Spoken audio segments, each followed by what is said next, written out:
Alex, a disappointing end to the home campaign in the group stages this year.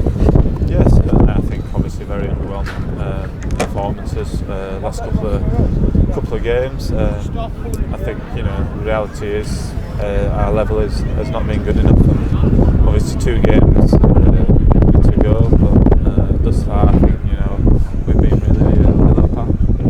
Bizarrely, you were out for 181 against Surrey last year, and then same score today.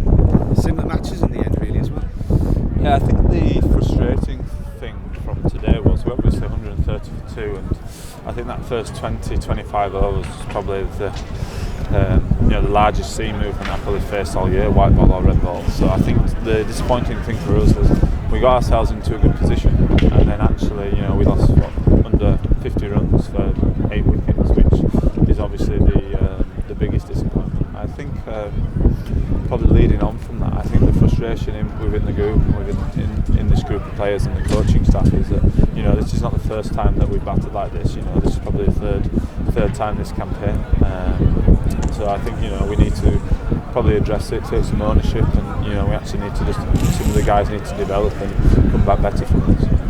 You look like you'd weathered the storm. Partnership of 77, I think it was, with David Beddingham, but once he was run out, you were out the next ball. I think it was 8 wickets for 47 runs in the end.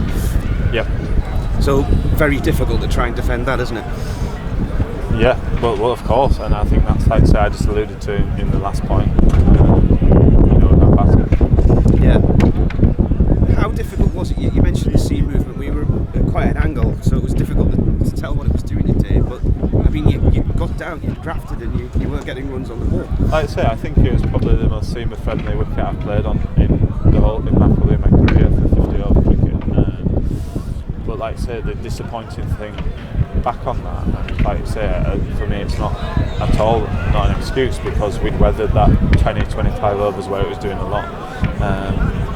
I think it's obviously the trendy brand of white ball cricket now is to crash bang wallop, and unfortunately we in any competition now in this RL50 for every team you play it out grounds, and the obvious thing is they're league pitches, so you can't always go and get 400, which everybody wants to do. So I think there's some batsmanship in there that we need to assess what's going on and deal with it better. I think you probably needed to win your last 3 games to give yourselves a chance of going through the run rate. Won't have helped you all the day now. You're looking at snookers, really, aren't you, from here on in? No, 100%. I think if we're being realistic, obviously we're not going to qualify. I think the biggest thing for now is obviously we have two games now that we'd obviously both we'd like to win both of them. I think it's about representing Durham and putting a little bit of pride back into this tournament. That today I think, like I say, we've been really below par. Yeah, the final 2 matches, they couldn't come against tougher opponents, judging by the league table.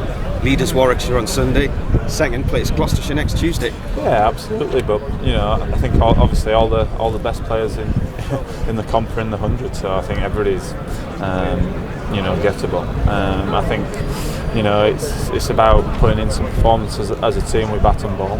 We've had literally a couple of performances with a bat, and we've won 2 games, but we've not had an actual all-round performance at any point during this competition. So we want to play in a decent brand of cricket, and hopefully, like I say, we can get a couple of good